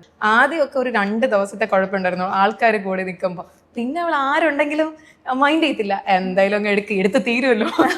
അങ്ങനെ പിന്നെ വലിയ ഡയലോഗ് ആയാലും അവള് തന്നെ മെമ്മറിയിൽ ഓർത്ത് വെച്ച് അങ്ങ് പറയാൻ തുടങ്ങി. അപ്പം ഇന്ദു എഴുതുന്നത് ഇന്ദുവിന് പിന്നെ ബൈ ഹാർട്ട് ഒന്നും ചെയ്യേണ്ടി വരത്തില്ല, തന്നെ ഇല്ല ഞാൻ ആദ്യം എഴുതി വെച്ച് കഴിഞ്ഞാൽ പിന്നെ നോക്കേണ്ട കാര്യമില്ല. ആദ്യം മൈൻഡിൽ സ്റ്റോർ ആവുമല്ലോ, അത് സ്റ്റോർ ആവാനായിട്ടാണ് എഴുതി വെക്കുന്നത്. പിന്നെ ഡയറി നോക്കേണ്ട കാര്യമില്ല. അപ്പൊ ഓൾറെഡി ആഗ്രഹിച്ച പബ്ലിസിറ്റി ഇപ്പൊ ഏകദേശം കിട്ടി തുടങ്ങിയെന്ന് പറഞ്ഞു. ഇപ്പൊ പ്രൈവസിയാണ് ആഗ്രഹിക്കുന്നത്. അതെ അതെ. അപ്പൊ ഇങ്ങനെ പെട്ടെന്ന് ആൾക്കാർ ഇങ്ങനെ വരുന്ന സമയത്ത് ഇൻ കേസ് ഓടാൻ പറ്റാത്തൊരു സിറ്റുവേഷൻ ആണെങ്കിൽ എങ്ങനെയാ ഹാൻഡിൽ ചെയ്യുന്നത്? അത് ഇന്നലെ ഞാൻ ഇവരെയും കൂടെ ലുലുമോളിൽ പോയ സമയത്ത് കുറെ പിള്ളേരെ കേട്ടോ. ഇപ്പൊ വലിയ കുറച്ച് ആൾക്കാരാണെന്നുണ്ടെങ്കിൽ അവര് നമ്മളെ ഈ വളരെ ബ്ലഷ് ചെയ്തൊക്കെ പോകത്തില്ലേ, ആ ഒരു സിറ്റുവേഷൻ വരത്തില്ല. ഈ കൊച്ചു പിള്ളേർ വരുമ്പോഴത്തേക്ക് ചേച്ചി ഞാൻ കണ്ടിട്ടുണ്ട് എന്നിട്ടൊന്നും പറയത്തില്ല. അപ്പൊ എനിക്കങ്ങ് ഒരുമാതിരിയാ, എനിക്ക് മീരക്കായാലും അങ്ങനെയാ, ഒന്നും പറയത്തില്ല. ഇവര് ചേച്ചി കണ്ടിട്ടുണ്ടേ എന്നിട്ട് ഇങ്ങനെ നോക്കി എന്നെ തന്നെ നോക്കിയിരിക്കും. ഞാൻ എന്തെങ്കിലും പറയാം, അപ്പൊ ഞാൻ എന്താ പറയാനാ, ഹായ് ഹലോ. ഞാൻ എന്നിട്ട് കുറച്ച് പഠിച്ച ഹായ് ഹലോ, ഏത് ക്ലാസ്സിലാ പഠിക്കുന്നേ, ഏത് സ്കൂളിലാ, എവിടെയാ സ്ഥലം, ഇത് തന്നെ ഞാൻ കാണുന്നവരടുത്തൊക്കെ ചോദിക്കും. വീട്ടിലൊക്കെ അപ്പൊ എന്നോട് ചോദിക്കും, നീ എന്താ കാണാതെ പഠിച്ചു വെച്ചിരിക്കുകയാണ്, കാണുന്നവരടുത്തൊക്കെ ഇത് ചോദിക്കും. പക്ഷെ വലിയവരാണെങ്കിൽ ആ ഒരു പ്രശ്നമില്ല, അവര് ഭയങ്കര സ്നേഹത്തില് ഇപ്പൊ വന്ന് ഭയങ്കരമായിട്ട് കാര്യമായിട്ട് കാണാറുണ്ട് കേട്ടോ എന്നൊക്കെ പറഞ്ഞ് ഭയങ്കര മെച്ചൂർ ആ രീതിയിൽ. ഈ പിള്ളേർ വരുമ്പോഴത്തേക്ക് എനിക്കൊക്കെ പെട്ടെന്ന് ഇതായി പോകും. ഏതെങ്കിലും ഈ സോഷ്യൽ മീഡിയ ഇൻഫ്ലുവൻസേഴ്സിനോ അല്ലെങ്കിൽ കോണ്ടന്റ് ക്രിയേറ്റേഴ്സിന്റെയോ കോണ്ടന്റ് ഇങ്ങനെ നോക്കിയിട്ട് ഓക്കെ അവരെ പോലെ നമുക്കും ചെയ്താലോ, അങ്ങനെ നമുക്ക് റോൾ മോഡൽ ആക്കാൻ പറ്റില്ല, നമ്മൾ ഇൻസ്പിറേഷൻ എടുക്കുന്ന ഒരാളുണ്ടാവില്ലേ, അതാരായിരിക്കും? റിയാലിറ്റി റീൽസ് റീതു എന്ന് പറഞ്ഞ ഒരു ക്യാരക്ടർ ഉണ്ട്, കാണാറുണ്ടായിരിക്കും. ആ ഒരു കൊറോണ സമയത്ത് പുള്ളിക്കാരി, പക്ഷെ ഇപ്പം അങ്ങനെ UK പോയിട്ട് ആ സമയത്ത് പുള്ളിക്കാരിയുടെ ആക്ടിങ് ആയാലും ആ ക്യാരക്ടർ റോള് അതെനിക്ക് ഭയങ്കര ഇൻസ്പയർ ആയിട്ട്, ഭയങ്കര എന്ത് ചെയ്താലും അത് ഫണ്ണിയാവും, നാച്ചുറാലിറ്റി അതിലെനിക്ക് ഭയങ്കര ഇൻസ്പയറിംഗ് ആയിരുന്നു. പൊതുവെ റിയൽ ലൈഫിലാണെങ്കിലും ഫ്രണ്ട്ഷിപ്പ് ഇങ്ങനെ അധികം കീപ്പ് ചെയ്യാൻ താല്പര്യമില്ലാത്ത ആളല്ല. റിയൽ ലൈഫിൽ ഞാൻ ഫ്രണ്ട്ഷിപ്പിന് ഭയങ്കര വാല്യൂ കൊടുത്ത് ഒരുപാട് പണി കിട്ടിയിട്ടുണ്ട്. അതിനുശേഷം ഞാനിപ്പോ എനിക്ക് തിരിച്ചറിവുണ്ടായ ശേഷം ഞാനൊരു 6-7 മാസമായിട്ട് ഒരാളാണെങ്കിൽ ഒരാൾ മതി ലൈഫില്, സമാധാനം ഉണ്ടല്ലോ.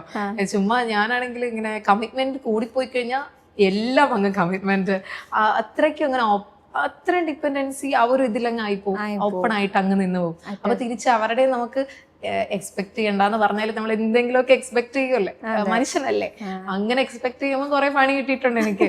അപ്പൊ പിന്നെ കരച്ചിലായി വീഴ്ചയിലായി അങ്ങനെ വെച്ചിട്ട് ഞാൻ വെച്ചു ഓക്കെ എല്ലാം നിർത്താം, ഒരാളുണ്ടെങ്കിൽ ഒരാൾ മതി. അപ്പൊ ചെറിയ കാര്യങ്ങൾ പെട്ടെന്ന് ഡൗൺ ആവുന്ന ആളാണ്. ചില കാര്യങ്ങൾ ഞാൻ എക്സ്പെക്ട് ചെയ്യത്തില്ല അവരുടേത്. ഞാനിപ്പോ എങ്ങനെയാണോ നിൽക്കുന്നേ അതേ കമ്മിറ്റ്മെന്റ്സിൽ അവർ എന്റെ അടുത്ത് നിൽക്കണമെന്ന് തോന്നും. ഈവൻ ഒരു കോൾ ആണെങ്കിലും ഞാൻ വിളിക്കുന്ന സമയം, ഇപ്പൊ അവര് വിളിക്കുന്ന സമയത്ത് ഞാൻ ചാടി കയറി കോൾ എടുത്തെന്ന് വെച്ചോ, ഞാനൊരു 10 പ്രാവശ്യം വിളിച്ചിട്ട് അവര് കോൾ എടുത്തില്ലെങ്കിൽ അതെനിക്ക് ഫീൽ ആവും.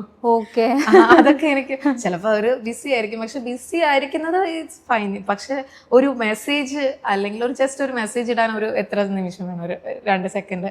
നമ്മൾ ഇത്രയും കോള് വിളിച്ചതല്ലേ, ആ ഒരു കൺസിഡറേഷൻ നമുക്ക് കൊടുക്കാമല്ലോ. ഒരു ജസ്റ്റ് പിന്നെ വിളിക്കാന്നോ, അത് മതി എനിക്ക് സത്യത്തില്. വേറെ ഒന്നുമില്ല. ഇപ്പൊ എത്ര കോള് വിളിച്ചാലും എത്ര നമ്മള് എഫേർട്ട് ഇട്ടാലും അതിനൊന്നും എനിക്ക് കുഴപ്പമില്ല. പക്ഷെ തിരിച്ച് കാണിക്കുമ്പോ ഇപ്പൊ ജസ്റ്റ് ഒരു മെസ്സേജിന്റെ കാര്യം ഉണ്ടായിരിക്കുള്ളൂ, അതുപോലും കിട്ടാതിരിക്കുമ്പോ അതെനിക്ക് ഭയങ്കര ഫീൽ ആവും. ഏറ്റവും കൂടുതൽ ഇന്ദുവിനെ ഹേർട്ട് ചെയ്യുന്ന 3 കാര്യങ്ങൾ ഇൻ ജനറൽ? ഇപ്പൊ നമ്മുടെ ഒരു ജനറേഷൻ എന്ന് പറഞ്ഞാൽ ആൺകൊച്ചു ആണുങ്ങളും പെൺപിള്ളാരും ഒക്കെ ഉണ്ട്, ഫ്രണ്ട്സ് എല്ലാവരും ഉണ്ട്. പക്ഷെ ഒരു പോസസീവ്നെസ് എന്നൊക്കെ നമ്മുടെ അടുത്ത് ഇപ്പൊ ഫ്രണ്ട്ഷിപ്പ് ആയാലും ഇപ്പൊ ആരെന്ത് കാണിച്ചാലും നമ്മുടെ അടുത്ത് സ്നേഹം കാണും. പക്ഷെ അവരോട് മിണ്ടാൻ പാടില്ല, ഇവരോട് മിണ്ടാൻ പാടില്ല, അത് ആൺകൊച്ചായതുകൊണ്ട് മിണ്ടാൻ പാടില്ല, അവര് നമ്മുടെ അടുത്ത് ഭയങ്കര ഇങ്ങോട്ട് തിരിച്ച് ഇഷ്ടമാന്ന് പറയും, അങ്ങനെയൊക്കെ പറയുന്നത് എനിക്ക് ഇഷ്ടമല്ല. പിന്നെ ഈ ഒരു ടോക്സിസിറ്റി, എന്താ പറയാ, ഉപദ്രവിക്കുക, അല്ലാന്നുണ്ടെങ്കിൽ നമ്മൾ അവരുടെ പാരന്റ്സിനെ പറയുക, വീട്ടുകാരെ പറയാ, ചീത്ത പറയാ, കുറെ ഒരു എക്സ്റ്റെന്റ് വരെ ഞാൻ സഹിക്കും. പക്ഷെ അത് കഴിഞ്ഞു കഴിഞ്ഞാൽ പിന്നെ എന്നെ കൊണ്ട് പറ്റത്തില്ല. അതൊരു കാര്യം. ടോക്സിസിറ്റി, ഒരു ഓവർ പൊസസീവ്നെസ് എനിക്ക് ഇഷ്ടമല്ല. പൊസസീവ്നെസ് ഞാൻ എൻജോയ് ചെയ്യുന്ന ആളാണ്, ഓവർ പൊസസീവ്നെസ് എനിക്ക് ഇഷ്ടമല്ല. പിന്നെ എന്താ പറയാ, ഈ പരദൂഷണം, അതെനിക്ക് ഒട്ടും പറ്റുന്നില്ല. പൊതുവെ എങ്ങനെയാ ഫ്രണ്ട്സുമായിട്ട് കുറച്ച് പൊസസീവ് ആണോ? അയ്യോ, ആണ്. കുറച്ച് പൊസസീവ്നെസ് ആയതുകൊണ്ട് എനിക്ക് ഈ ഒരു കോളൊക്കെ എടുക്കുമ്പോ അപ്പൊ എടുക്കത്തില്ല. എന്റെ ഫ്രണ്ട്സ് ആണെങ്കിൽ പോലും അവർക്ക് ഗേൾ ഫ്രണ്ട്സ് ഉണ്ട്. അപ്പം എന്റെ ബെസ്റ്റ് ഫ്രണ്ട്, ഞാൻ ഫ്രണ്ട് ആയതിനു ശേഷമായിരിക്കും അവരുമായിട്ട് ഗേൾ ഫ്രണ്ട് ആവുന്നത്. അപ്പം ഞാൻ വിളിക്കുമ്പോ എടുക്കത്തില്ല, അവള് വിളിക്കുമ്പോ നീ കോൾ എടുക്കുന്നുണ്ടല്ലോ, അതിലൊക്കെ എനിക്ക് പ്രശ്നം. അങ്ങനെ ഉണ്ട്. പിന്നെ മീരെ കല്യാണം കഴിച്ച് കൊണ്ടുവന്നപ്പോ ചേട്ടൻ അത്രയും കാലം ചേട്ടൻ പാമ്പർ ചെയ്ത് കൊണ്ടു നടന്ന എന്നെയാ. ഞാനാണ് വീട്ടിലെ കൊച്ച്, ഞാനാണ് ഇങ്ങനെ എന്ന് പറഞ്ഞ് ഈ മുട്ടായി മേടിച്ച് ഇന്ന് കൊണ്ടു നടന്നത് എന്നെയാ. അപ്പൊ മീരെ കല്യാണം കഴിച്ച് കൊണ്ടുവന്നപ്പോഴത്തേക്കും ചേട്ടന് അയ്യോ മീരേനെ നോക്കണം, എന്നെ നോക്കണം. വീട്ടിലിപ്പം മീരയുടെ പാരന്റ്സ് വരുമ്പോഴാണെങ്കിലും ഞങ്ങളുടെ വീട്ടിലാണെങ്കിലും പറയും മറ്റേ ചെകുത്താനും കടലിനും ഇടയ്ക്കാണ് എന്റെ ചേട്ടൻ. പക്ഷെ ചേട്ടൻ നന്നായിട്ട് മാനേജ് ചെയ്യുന്നുണ്ട്, എന്നെയും വേദനിപ്പിക്കത്തില്ല അവളെയും വേദനിപ്പിക്കത്തില്ല. നടുക്ക് എല്ലാരും പറയും നാത്തൂൻ പോരൊക്കെ ഉണ്ടാവും എന്നൊക്കെ പറയും. പക്ഷെ ഞങ്ങളെന്ന് പറഞ്ഞാൽ ഭയങ്കര വൈബായി. വന്നപ്പം തന്നെ നമ്മൾ കണക്ട് ആയി. ഭയങ്കര ഒരു നാത്തൂൻ എന്നതിനെ പോയിട്ട് ഞങ്ങൾ ഭയങ്കര ഫ്രണ്ട്ഷിപ്പ് ആ വൈബിലോട്ടായി. ഈ കോണ്ടന്റ് മേക്കിംഗ് അല്ലാതെ നിങ്ങൾ രണ്ടുപേരുടെ ഒന്നിച്ച് ചെയ്യുന്ന എൻജോയ് ചെയ്യുന്ന ഒരു ആക്ടിവിറ്റി എന്താ? അതാ ഞാൻ പറഞ്ഞ ഡാൻസ്. ഞങ്ങള് ഇപ്പൊ ഒരു ട്രെൻഡ് വരുമ്പോഴത്തേക്ക് ഞാൻ ഇങ്ങനെ പറയും നമുക്ക് ചെയ്യാം, അല്ലെങ്കിൽ അവള് പറയും എടാ ഇതിപ്പോ ട്രെൻഡാ എന്ന് പറയുമ്പോഴത്തേക്ക് ആദ്യം കട്ടിലിൽ നിന്ന് എണീക്കാനായിട്ടൊരു മടി കാണും, പിന്നെ ഞങ്ങൾ അങ്ങ് ചെയ്യും. പിന്നെ എൻജോയ് ചെയ്യുന്ന മെയിൻ വായിന്നോട്ടോ. അയ്യോ ചേട്ടനൊന്നല്ല, വീട്ടിൽ എല്ലാവർക്കും അറിയാം. എവിടെയെങ്കിലും പോകുമ്പോ വണ്ടി കൂടെ പോകുമ്പോഴത്തേക്കും ഞാൻ വണ്ടി ഓടിക്കുകയാണെങ്കിൽ ഇവിടെ ബാക്കിൽ നിന്ന് അവിടെ ഒരു ചേട്ടൻ, ഞാൻ എന്നിട്ട് ഇങ്ങനെ എനിക്ക് വണ്ടി ഓടിക്കുന്നത് തിരിഞ്ഞു നോക്കും, അവളൊരു വേണ്ട വായി നോക്ക്, മറ്റേ വണ്ടി ഒന്ന് ഇരിക്കുമെന്ന് പറഞ്ഞ് തിരിഞ്ഞു നിൽക്കും. അതുപോലെ ഞങ്ങൾ ഒരുമിച്ച് ഫാമിലി ആയിട്ട് പോകുന്ന സമയമാണെങ്കിലും ഞങ്ങൾ രണ്ടുപേരും ഇതിനകത്ത് മെയിൻ കോടി എന്ന വീട്ടിൽ പറയുന്നില്ല. ബാക്കില് ഞങ്ങൾ എവിടെയെങ്കിലും പോകുമ്പോ പാലത്തില്, ഞങ്ങളുടെ ഇവിടെ വീട്ടിലൊരു പാലമുണ്ട്, ആ മെയിൻ പാലത്തില് അവിടെയൊക്കെ ചേട്ടന്മാരൊക്കെ നിൽക്കും. അപ്പൊ ചേട്ടൻ പറയും, ഞങ്ങൾ അതുവഴി വരുമ്പോ ചിലപ്പോ ഞാൻ ഫോണിൽ നോക്കിക്കൊണ്ടിരിക്കുമായിരിക്കും, ഇവളായിരിക്കും പറയുന്നത് ദേ അവിടെ നോക്ക്. തിരിച്ച് ഇതുപോലെ നോട്ടം കിട്ടാറില്ലേ? കിട്ടും. അപ്പൊ അതെ. അപ്പോഴത്തേക്ക് അല്ല, ചിലപ്പോ നമുക്ക് ഞങ്ങൾ അങ്ങോട്ടും ഇങ്ങോട്ടും നോക്കി ചിരിക്കും, ഞാനും മീരയും കൂടെ. ചില നമുക്ക് ക്രിഞ്ചടിക്കും പെട്ടെന്ന്. ഞങ്ങള് നോക്കുന്നതല്ല, അവരിങ്ങോട്ട് നോക്കുമ്പോഴത്തേക്ക് നമുക്കൊരു മാതിരി പെട്ടെന്ന് തരും. സൗന്ദര്യം നമുക്ക് ആസ്വദിക്കാമല്ലോ. അതല്ലാതെ DMs വരത്തില്ലേ ഇതുപോലെ പ്രപ്പോസൽസ്? അയ്യോ വരാറുണ്ട്. അത് ഇങ്ങോട്ട് വന്നിട്ട് അത് ഒറ്റ സ്റ്റെപ്പിൽ ഇങ്ങനെ ഇന്ന് എനിക്ക് റിക്വസ്റ്റ് എന്നിട്ട് പറയും ഭയങ്കര ഇഷ്ടമാണ്, എനിക്ക് ഭയങ്കര ഇഷ്ടമാണ് നിന്നെ, അത് ഇതെന്നൊക്കെ പറയും കേട്ടോ. അപ്പം ഞാൻ പറയും എനിക്ക് അങ്ങനെ ഇതില്ല. അല്ലെങ്കിൽ ഞാൻ എന്നിട്ട് ചോദിച്ചു ഇന്നല്ലേ എന്നെ ഫോളോ ചെയ്തിട്ടുള്ള, എന്നിട്ട് ഇന്ന് എന്നെ എങ്ങനെ നോക്കുന്നത്? അപ്പൊ പറഞ്ഞു അത് ഞാൻ കുറേ നാളായിട്ട് നിന്റെ പ്രൊഫൈലിൽ നോക്കുന്നുണ്ട്. പാർട്ട്ണറിനെ കിട്ടിക്കഴിഞ്ഞാല് ഏത് പോയിന്റിലാണ് ഇത് മുന്നോട്ട് കൊണ്ടുപോകാമെന്ന് തോന്നും എന്നൊക്കെ നമ്മൾ വിചാരിക്കില്ലേ? ഇപ്പൊ കുറച്ചൊരു 1 year ആയിട്ട് എനിക്ക് റിലേഷനെ പറ്റി ചിന്തിക്കാൻ പോലുള്ള ഇതില്ല. ഞാൻ കുറച്ച് ഡിപ്രഷൻ അങ്ങനെ കുറച്ച് കാര്യങ്ങളിലൊക്കെ ആയി. എനിക്ക് കുറെ കാര്യങ്ങളിൽ കുറെ എക്സ്പീരിയൻസ് ഉണ്ടായി, തിരിച്ചറിവുണ്ടായി, ബോധമുണ്ടായി. അതുകൊണ്ട് എനിക്ക് ഈ ഒരു റിലേഷൻഷിപ്പ് എന്ന് പറയുന്ന ഒരു സാധനം, പിന്നെ എനിക്ക് മെയിനായിട്ട് കമ്മിറ്റ്മെന്റ്സ് വേണം. കമ്മിറ്റ്മെന്റ്സ് ഇല്ലെങ്കിൽ എന്നെ കൊണ്ട് പറ്റത്തില്ല. ഇപ്പൊ തിരിച്ച് നമ്മുടെ ഒരു പാർട്ട്ണർ ആണെന്നുണ്ടെങ്കിൽ അവർക്കും കമ്മിറ്റ്മെന്റ്സ് വേണം. അപ്പൊ ഞാൻ സത്യത്തില് കൗൺസിലിങ്ങിന് പോയപ്പോഴാണെങ്കിലും അവർ എൻ്റെ അടുത്ത് പറഞ്ഞ കാര്യം, നമ്മൾ എപ്പോഴും ഒരു പാർട്ട്ണറിനെ നോക്കുമ്പോൾ നമ്മൾ ഓപ്പൺ ആയിട്ട് നമ്മൾ പറയണം. അവർക്ക് നമ്മളെ ഗണിച്ച് നോക്കാൻ പറ്റത്തില്ല. അപ്പം നമ്മൾ പറയണം ഞാനൊരു കമ്മിറ്റഡ് പേഴ്സൺ ആണ്, അപ്പം എൻ്റെ അടുത്ത് കമ്മിറ്റഡ് ആയിട്ട് നിൽക്കുന്ന ഒരാളാണെന്നുണ്ടെങ്കിൽ നമുക്ക് നോക്കാമെന്ന്. പണ്ട് നമുക്കൊരു ചെക്കനെ കാണുമ്പോൾ പ്രപ്പോസ് ചെയ്യുമ്പോൾ നമുക്കൊരു ബട്ടർഫ്ലൈ ഫീലിംഗ് ഇല്ലേ, അതിപ്പം വരുന്നില്ല. പ്രായം കൂടി ഇതിന്റെ മെച്ചൂരിറ്റി വരുമ്പോൾ അതെ, മെച്ചൂരിറ്റി വന്നപ്പോൾ എനിക്ക് ആ ബട്ടർഫ്ലൈയും പോയി. ഇങ്ങോട്ട് വന്നായാലും ഞാൻ നോക്കട്ടെ, സംസാരിച്ച് നോക്കാം എന്നൊക്കെ പറയും ഓരോരുത്തർ. ചിലരിങ്ങനെ ഓപ്പൺ ആയിട്ട് പറയും നമുക്ക് സിറ്റുവേഷൻഷിപ്പിൽ നിൽക്കാം എന്നൊക്കെ പറയും കേട്ടോ. അങ്ങനെ റിക്വസ്റ്റ് വന്നിട്ടുണ്ട്? അങ്ങനെ വന്നിട്ടുണ്ട്. അപ്പോഴും ഞാൻ പറയും എനിക്ക് പറ്റത്തില്ല, ഇങ്ങനെ റിലേഷൻഷിപ്പാണ്, ഞാൻ ഇങ്ങനെ പേഴ്സൺ ആണ്, എനിക്ക് പറ്റത്തില്ല എന്നൊക്കെ പറഞ്ഞാൽ അവര് റെസ്പെക്ട് ചെയ്യും, അവരങ്ങ് ഇത് ചെയ്യാറുണ്ട്. ചിലത് റിലേഷൻ വേണം ഇങ്ങനെ നിന്നുകൊണ്ട് ഒറ്റയടിക്ക് ഇങ്ങനെ പറയും ഞാൻ നിന്നെ കൊണ്ടേ പോകത്തുള്ളൂ എന്നുള്ള രീതിയിൽ. അപ്പം പലരും പറയുന്നത് കേട്ടിട്ടുണ്ട് സോഷ്യൽ മീഡിയ കോണ്ടന്റ് ക്രിയേഷൻ തുടങ്ങിയത് സിനിമ മോഹം കൊണ്ടാണ് എന്ന്.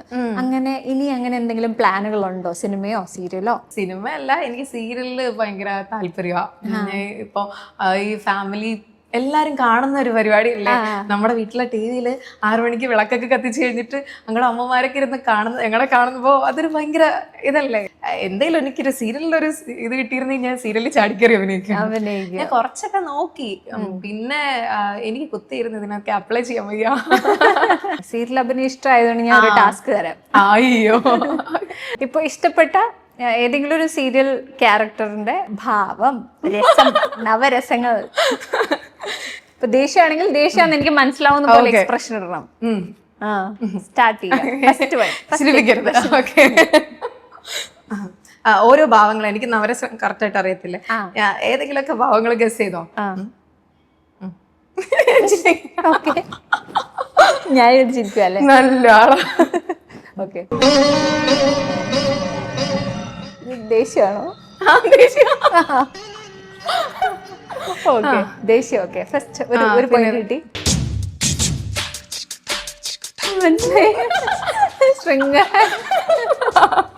എത്ര പെട്ടെന്നോ? അതെ. അയ്യോ, ഞാൻ നേരത്തെ കാണിച്ച കാമ. ശൃംഗാരി കാമത എനിക്കറിയത്തില്ല. കരയാൻ പറഞ്ഞ എങ്ങനെയായിരിക്കും? എല്ലാ കോമഡി ചെയ്യുന്നത്. അത് കറക്റ്റ് ക്യാമറ ഓൺ ആയാലേ ആ ഒരു ക്യാമറ ഓണാ. എന്റെ ഓപ്പോസിറ്റ് നിൽക്കുന്ന ആള് അതുപോലെ വിഷമത്തിന്റെ ഞാൻ കൂടുതൽ കരഞ്ഞ് കാണിക്കാറില്ല. വീഡിയോസിൽ ഫുള്ള് ചിരിക്കുന്ന വീഡിയോസാ, കോമഡി സ്കിറ്റ്സാ, കോമഡിയാ ചെയ്യുന്നത്. എന്നാലും സീരിയലൊക്കെ അഭിനയിക്കേണ്ടി വരുമ്പോഴത്തേക്കും കരയേണ്ടി വരും. അത് ഞാൻ ഗ്ലിസറിൻ ഒഴിച്ച് കരഞ്ഞ പോലെ. ഓക്കെ, അല്ല പിന്നെ വേറെന്ത് ഭാവമാണ്? പുച്ഛം കാണിച്ചോ? പുച്ഛം, അത്ഭുതം, ഇതൊക്കെ നമ്മളെ വീട്ടിൽ ചെയ്യുന്ന കാര്യങ്ങള്. Okay, good, very nice. പെട്ടെന്ന് ശൃംഗാരം വന്ന് എനിക്ക് ഭയങ്കര ഇഷ്ടപ്പെട്ടു. ആക്ടിങ്ങിന്റെ ബേസിൽ ഒരു നെഗറ്റീവ് ക്രിറ്റിസിസം വന്നിട്ടുണ്ടോ? അതായത് ആക്ടിങ് എന്ന് പറഞ്ഞിട്ട് എന്താ ഇത്, ആക്ടിങ് ഒന്നും കൊള്ളത്തില്ല, അങ്ങനെ എന്തെങ്കിലും വന്നിട്ടുണ്ടോ? പണ്ട് ഞാൻ ഒറ്റയ്ക്കായിരുന്നു വീഡിയോ ചെയ്തോണ്ടിരുന്നേ. ആ സമയത്ത് ഞാനങ്ങനെ അവരടുത്ത് ഒരു വേറെ രീതിയിൽ കാണിക്കും അങ്ങനെ ഒന്നും ചെയ്തിട്ടില്ല. ഞാൻ ഇവരൊരു ക്യാരക്ടർ ചെയ്യുന്ന സമയത്ത് ഒരു കത്തി എടുത്തിട്ടുള്ള ഷോട്ടാണെങ്കിൽ പോലും ഞാൻ 2 പ്രാവശ്യം ആലോചിക്കും. ഒരുപാട് കുട്ടികൾ കാണുന്ന സാധനം ഇപ്പൊ കത്തി എടുത്ത് ഇങ്ങനെ കാണിക്കുന്ന ഒരു ഷോട്ടാണെങ്കിൽ പോലും ഞാനത് ചെയ്യത്തില്ല. കത്തി വേണ്ട, ആയുധങ്ങളൊന്നും വേണ്ട, പിള്ളേർ കാണുന്നതാണ്. അപ്പൊ അങ്ങനെ പല ഇപ്പൊ ഷോൾ എടുത്തിട്ട് നമ്മളിങ്ങനെ കഴുത്തിലിട്ടിട്ട് ഇങ്ങനെയൊക്കെ കാണിക്കുന്നതായിരിക്കും, അതുപോലെ ഞാൻ കാണിക്കത്തില്ല. പക്ഷെ അതുകൊണ്ട് ഞാൻ ഓരോ കാര്യങ്ങൾ ചെയ്യുമ്പോൾ സ്ക്രിപ്റ്റ് എഴുതുമ്പോഴും ഇത് പിള്ളേര് കാണുന്നത് എങ്ങനെ ആയിരിക്കും, ഇത് അവര് ഓരോ ഡയലോഗ് പറയുമ്പോഴും എങ്ങനെയായിരിക്കും പിള്ളേർ എടുക്കുന്നത് എന്നുള്ള രീതിയിൽ ചിന്തിച്ചിട്ടേ ഞാൻ കൂടുതലും കുട്ടികളല്ലേ കാണുന്നത്. അപ്പൊ ആ രീതിയിൽ ഞാൻ ചെയ്യത്തുള്ളായിരുന്നു. അതുകൊണ്ട് എനിക്ക് ഇതുവരെയും അങ്ങനെ നെഗറ്റീവ് വന്നിട്ടില്ല. പക്ഷെ ലാസ്റ്റ് ഇപ്പൊ മീര വന്നതിന് ശേഷം അതൊരു നെഗറ്റീവ് അല്ല, അത് ആൾക്കാരുടെ പോയിന്റ് ഓഫ് വ്യൂ ആണ്. അതൊരു മീര വന്ന ശേഷം മീരനെ എന്താ ബോഡി ഷെയ്മിങ്, ഈ ഒരു റേസിസം ഭയങ്കര രീതിയിൽ ചാനലിൽ ആദ്യമൊക്കെ ഞാൻ എനിക്ക് മീര ഏത് രീതിയിൽ എടുക്കും, മീരയ്ക്ക് വിഷമാവുമല്ലോ എന്ന് വെച്ചാൽ ഞാൻ കാണുന്ന കമന്റ് അങ്ങ് ഡിലീറ്റ് ചെയ്യും. അവരിടുന്നതിന് സ്പോട്ടിൽ ഞാനങ്ങ് ഡിലീറ്റ് ചെയ്ത് കളയും. പക്ഷെ മീര തന്നെ അത് കണ്ട്. പക്ഷെ മീര എന്ന് പറഞ്ഞാൽ ഭയങ്കര കൂളായിട്ട് എടുത്തു തുടങ്ങി. നീ കണ്ടില്ലേ എന്നെ തടിച്ചീന്ന് വിളിച്ചിരിക്കുന്നു, അവൻ എന്നെ തടിച്ചീന്ന് വിളിച്ചിരിക്കുന്നു എന്നൊക്കെ പറഞ്ഞിട്ട് അങ്ങനെ കൂളായിട്ട് എടുക്കുമായിരുന്നു. പക്ഷെ അതെല്ലാം അവള് കൂളായിട്ട് എടുക്കുമായിരുന്നു, ഈ ബോഡി ഷേമിങ് ഒക്കെ. പക്ഷെ ഈ റേസിസം കാണിച്ച് കളറിനെ പറയാൻ തുടങ്ങി. അങ്ങനെയൊക്കെ ആയപ്പോഴത്തേക്കും ഒരു ടൈമിൽ എനിക്ക് തന്നെ അങ്ങ് എന്തെങ്കിലും ഒന്ന് റെസ്പോണ്ട് ചെയ്യണം. ചുമ്മാ ഇങ്ങനെ ഇതേത് നൂറ്റാണ്ട് 2025 ഇപ്പോഴും ബ്രെയിൻ വളരാത്ത കുറെ ആൾക്കാർ ഇങ്ങനെ കിടന്ന് പറഞ്ഞുകൊണ്ടിരിക്കുക. അപ്പോൾ അങ്ങനെ ഒരു സമയത്ത് ഞാനും ഒരു പ്രാവശ്യമാണ് ഈ ഒരു കാര്യത്തിൽ റെസ്പോണ്ട് ചെയ്തിട്ടില്ല. ഞാനും മീരയും കൂടെ ഒരു സമയത്ത് റെസ്പോണ്ട് ചെയ്തിട്ടുണ്ട്. ഇങ്ങനത്തെ കുറച്ച് ആൾക്കാർ ഇപ്പോഴും ഉണ്ടെന്നുള്ളത് ഞാൻ ആലോചിച്ച എൻ്റെ സബ്സ്ക്രൈബേഴ്സ് എല്ലാം നല്ല അടിപൊളിയാണ്, ഭയങ്കര ഫോർവേഡ് തിങ്കിങ് ആണ് എന്നൊക്കെ വിചാരിച്ചത്. പക്ഷെ ഈ ഒരു കാര്യം വന്നപ്പോഴാണ് ഞാൻ ഇതറിയുന്നത്. എന്ത് കറുത്തിട്ടാണ് ഇങ്ങനെയൊക്കെ കമന്റ്, എന്ത് കറുത്തിട്ടാണ്, എന്ത് തടിച്ചിട്ടാണ്, നാണമില്ലേ, ഡ്രസ്സിങ് എന്താണ്, ഇങ്ങനെ ഒരാളുടെ ഇഷ്ടമല്ലേ ഇതൊക്കെ. ഇത് ഇവര് മനസ്സിലാക്കേണ്ട കാര്യമാണ്. എല്ലാവർക്കും ആക്ച്വലി അറിയാം റേസിസം എന്താണ്, ബോഡി ഷേമിങ് എന്താണ്, ഇതെല്ലാം നന്നായിട്ട് അറിയാം. ഇത് 2025 എഡ്യൂക്കേറ്റഡ് ആണ് ആൾക്കാർ. എന്നാലും അവര് മൈൻഡ് നമുക്ക് മാറ്റാൻ പറ്റത്തില്ല. കുറച്ചെങ്കിലും മാറുവാണെന്നുണ്ടെങ്കിൽ മാറട്ടെ അന്ന് വെച്ചിട്ടാണ് ഞാൻ കമന്റ് ചെയ്തിട്ട് ആ കമന്റ് ഞാൻ പിൻ ചെയ്ത് വെച്ചു, കാണട്ടെ. പിന്നെ ഓരോ കമന്റ് ഒക്കെ വരുമ്പോഴത്തേക്കും മോശമുള്ള കമന്റ് വരുമ്പോൾ ഞാൻ ഡിലീറ്റ് ചെയ്ത് കളയായിരുന്നു. വേറെ കുട്ടികളും കൂടെ കണ്ട് ഇൻഫ്ലുവൻസ്ഡ് ആവുന്നവരും കമന്റ് കാണുമ്പോൾ പിന്നെ അതുപോലെ കമന്റ് ഞാനും ഇട്ടാലോ. പിന്നെ കമന്റിന്റെ താഴെ വഴക്കും നടക്കാറുണ്ട്. കണ്ടോ ചേച്ചീനെ എന്തിനാണ് ഇങ്ങനെ പറയുന്നത് എന്ന് പറഞ്ഞിട്ട് അവർക്ക് പോയിട്ട് അങ്ങോട്ടും ഇങ്ങോട്ടും ഫൈറ്റ് നടക്കാറുണ്ട്. അങ്ങനെയുള്ള പ്രജുഡിസുകളെ പേടിച്ച് നിങ്ങൾ എന്തെങ്കിലും രീതിയിൽ കോണ്ടന്റ് ഒഴിവാക്കിയിട്ടുണ്ടോ? ഡ്രസ്സിങ്ങോ അങ്ങനെ എന്തെങ്കിലും മാറ്റിയിട്ടുണ്ടോ? ഇല്ല. ഞാൻ എന്ത് കാര്യങ്ങളും ഒരു വീഡിയോ സ്ക്രിപ്റ്റ് എഴുതുമ്പോഴും ഒരു ഡ്രസ്സ് എടുക്കുമ്പോഴും നീരെടുത്ത് ചോദിക്കും. നമ്മൾ ഇന്ന് ഈ ഒരു ഡ്രസ്സ് ഇടുന്നെന്ന് പറയുമ്പോൾ തന്നെ നീരെടുത്ത് ചോദിക്കും, നീ ഓക്കെ ആണോ? എനിക്ക് ആ ഡ്രസ്സ് ഓക്കെ ആണ്, അവള് ഏത് ഡ്രസ്സ് ഇട്ടാലും എനിക്ക് ഓക്കെ ആണ്. അപ്പൊ ഞാൻ ചോദിക്കും, നീ ഓക്കെ ആണോ? കമന്റിൽ ഇങ്ങനെ വരുന്നത് കൊണ്ട് നീ ഓക്കെ ആണോ എന്നുള്ള ഒരു കാര്യം, നീ എന്റെ ചാനലാണ് എന്നുള്ള ഒരു കാര്യമല്ല, എനിക്ക് അവളുടെ കംഫർട്ട് ഉണ്ട്. അപ്പോൾ അവൾ ഓക്കെ ആണോ എന്ന് ചോദിക്കുമ്പോൾ അവൾ പറയും ഞാൻ ഓക്കെ ആണ്, എനിക്ക് കുഴപ്പമൊന്നുമില്ല. ഞാൻ പറയും കമന്റ് ഇങ്ങനെ വന്നാൽ എനിക്ക് കുഴപ്പമില്ല, അതെനിക്ക് കുഴപ്പമില്ല. കുറെ കാര്യത്തിൽ അവൾ ഭയങ്കര പോസിറ്റീവാണ്. അല്ലാതെ ആക്ടിംഗ് വൈസ് ഇംപ്രൂവ് ചെയ്യണം എന്ന് പറഞ്ഞിട്ട് തുടക്കത്തില് ഭയങ്കര നല്ല രീതിയിൽ തന്നെ വന്നിട്ടുള്ള, മോശം രീതിയിലൊന്നും പറഞ്ഞിട്ടില്ല. ചേച്ചി കുറച്ചുകൂടെ ബെറ്റർ ആക്കാം എന്നൊക്കെ പറഞ്ഞിട്ട് ഒരു 3-4 വർഷത്തിനൊക്കെ മുന്നേ വരുമായിരുന്നു. പക്ഷെ അതിനുശേഷം പിന്നീട് വന്നിട്ടൊന്നുമില്ല, അങ്ങനെയൊന്നും ആക്ടിങ്ങിനെ പറഞ്ഞിട്ടില്ല. അപ്രീഷിയേറ്റ് ചെയ്തിട്ടേ പറഞ്ഞിട്ടുള്ളൂ. ഏറ്റവും കൂടുതൽ ചെയ്തിട്ടുള്ള എനിക്ക് തോന്നുന്നു അമ്മ റോൾ തന്നെയാണ്. എസ്പെഷ്യലി കല്യാണം ബേസ്ഡ് മകൾ ഫൈറ്റ് ആണ്. ശരിക്കും ഇങ്ങനെ ഫൈറ്റുകൾ ഉണ്ടാവാറുണ്ടോ വീട്ടില്? കല്യാണത്തിന്റെ കാര്യം പറഞ്ഞിട്ട് ഫൈറ്റ് ഒന്നുമില്ല, ഒരുപാട് നിർബന്ധിച്ചിട്ടുണ്ട്. അപ്പൊ ഈ ഒരു റീസെന്റ് ഞങ്ങള് ഒരു കല്യാണ മുടക്കില് വീഡിയോ ഇട്ടിട്ടുണ്ടായിരുന്നു. അതിന്റെ താഴെ ഞങ്ങള് എല്ലാരും ചോദിച്ചു ചേച്ചിയുടെ വീട്ടില് കല്യാണം ഇതായോ. ആ സമയത്ത് നമുക്ക് കുറച്ച് കല്യാണാലോചനയൊക്കെ ഉണ്ടായിരുന്നു. ആ സമയത്താണ് ഈ ഒരു ഐഡിയ കിട്ടുന്നത്. ഓരോ സിറ്റുവേഷനിൽ നിന്ന് ഞങ്ങൾ കണ്ടന്റ് ഉണ്ടായിക്കൊണ്ടിരിക്കുകയാണ്. അപ്പൊ ഇനി എന്തായാലും നമുക്കൊരു ചെറിയ റോൾ പ്ലേ ആവാം അല്ലേ? ഇന്ദു അമ്മയായിട്ടും ഞാൻ മോളായിട്ടും സിറ്റുവേഷൻ എന്തെങ്കിലും തന്നു, എന്താണോ കംഫർട്ടബിൾ സിറ്റുവേഷൻ പറഞ്ഞോ. അപ്പൊ ഞാൻ കിടന്ന് ഉറങ്ങുന്നതാണ് ഏറ്റവും വലിയ സിറ്റുവേഷൻ. അയ്യോ ഞാൻ ഇപ്പൊ ഉറങ്ങണോ? ഇന്ദു നേരം വെളുത്ത് മൂട്ടിൽ വെയിലടിച്ചിട്ടും കിടന്ന് ഉറങ്ങുവാ. ഫാനാണ് ചേട്ടാ, എണീക്ക്. അമ്മ അച്ഛനോട് ഉറങ്ങട്ടെ. മണി എത്രയായി? ഒരു 5 മിനിറ്റ്. 5 മിനിറ്റ് ഒന്നുമില്ല. മൂട്ടിൽ വെയിലടിച്ചിട്ട് എത്ര നേരം. അപ്പുറത്തെ വീട്ടിലെ കൊച്ചിനെ കണ്ടുപിടിക്കും. രാവിലെ എണീച്ച് ജോലിക്ക് പോയി, വീട്ടിലെ തുണി നനച്ച്, അതെന്തൊക്കെ കാര്യങ്ങളാണ് ചെയ്യുന്നത്. ഇവിടെ ഉണ്ട് രാവിലെ ഒരു ക്യാമറയും പിടിച്ചോടെ നിൽക്കും, ഒരു ജോലിയും ചെയ്യത്തില്ല. എനിക്ക് ഓഫ് ആമ്മ, ഒന്ന് ഉറങ്ങട്ടെ. ഞാൻ എനിക്ക് എന്നോ ഓഫാണല്ലോ. എന്നാ നിനക്ക് വർക്കുള്ളത്? എനിക്ക് പറ്റത്തില്ല, ഈ അമ്മനെ കൊണ്ട് എനിക്ക് പറ്റത്തില്ല. അമ്മ ഒന്ന് പോയേ ഇവിടുന്ന്. ബാക്കി പറ. ടോപ്പിക് ഒന്നും വരുന്നില്ല. നൈസ് കൊള്ളാം. ഏറ്റവും സാറ്റിസ്ഫാക്ഷൻ തന്ന വീഡിയോയോ അല്ല റോളോ അങ്ങനെ ഓർത്തെടുക്കാനാണ് ഏതായിരിക്കും? അങ്ങനെ നോക്കുമ്പോഴത്തേക്കും ഒരുപാട് എഫേർട്ട് ഇട്ട് ചെയ്തിട്ടുള്ള വീഡിയോസ് ഉണ്ട്. ഒരുപാട് എഫേർട്ട് ഇട്ട് മേക്കപ്പ് ഇട്ട് ഒക്കെ ചെയ്തിട്ടുള്ള വീഡിയോസ് ഉണ്ട്. പക്ഷെ അതിനെക്കാട്ടി ഒട്ടും എഫേർട്ട് ഇല്ലാത്തൊക്കെ വീഡിയോസിനായിരിക്കും കയറി പോയിട്ടുള്ളത്. സാറ്റിസ്ഫാക്ഷൻ എന്ന് പറഞ്ഞാൽ ഇപ്പൊ റീസെന്റ് ചെയ്ത മിക്ക വീഡിയോസിലും നല്ലോണം എഫേർട്ട് ഇട്ടിട്ടുണ്ട്. ഞങ്ങള് ഒരു ഓഡിറ്റോറിയത്തിൽ പോയി ഷൂട്ട് ചെയ്തിട്ടുണ്ട്. അവിടെ പോയി അവരുടെ പെർമിഷൻ മേടിച്ച് ഓഡിറ്റോറിയത്തിൽ ഇരുന്ന് ഷൂട്ട് ചെയ്ത് അതൊക്കെ കുറച്ച് നല്ല സാറ്റിസ്ഫാക്ഷൻ കിട്ടിയ വീഡിയോ. നമ്മൾ ഒരുപാട് ഡിഫറെന്റ് ലൊക്കേഷൻസ് ഒക്കെ കാണിക്കുന്നതും ഒക്കെ അല്ലേ. ഏറ്റവും ഇഷ്ടപ്പെട്ട ഒരു ആർട്ടിസ്റ്റ് ആരാണ്? സോഷ്യൽ മീഡിയ കോണ്ടന്റ് ക്രിയേഷൻ അല്ല ഞാൻ ഉദ്ദേശിച്ചത്, അല്ലാതെ ബിഗ് സ്ക്രീനിൽ നമ്മൾ കാണുന്ന ആർട്ടിസ്റ്റുകൾ ആരെങ്കിലും? ബിഗ് സ്ക്രീനിൽ കാണുന്ന എനിക്ക് മമ്മൂട്ടി ഫാനാ? ഭയങ്കര ഫാനാ. വീട്ടിലെല്ലാവരും മോഹൻലാൽ ഫാനാ, ഞാൻ മാത്രമേ ഉള്ളൂ. As A content creator routine എന്താ? ഡെയിലി റുട്ടീൻ പറഞ്ഞ എങ്ങനെയായിരിക്കും? അയ്യോ, എന്റെ അടുത്ത് ഇമാതിരി ക്വസ്റ്റ്യൻ ഒക്കെ തന്നെ ചോദിക്കണം. എണീക്കുക, കഴിക്കുക, ഉറങ്ങുക. വീഡിയോ എടുക്കാത്ത ദിവസമാണെങ്കിൽ വീണ്ടും കുറച്ചു നേരം ഫോണിലോട്ട് സ്ക്രോൾ ചെയ്ത് നിൽക്കുക, ഇൻസ്റ്റാഗ്രാമിൽ കയറുക, കുറച്ചേരം യൂട്യൂബിനകത്തോട്ട് നോക്കുക, വീണ്ടും കിടക്കുക, കഴിക്കുക.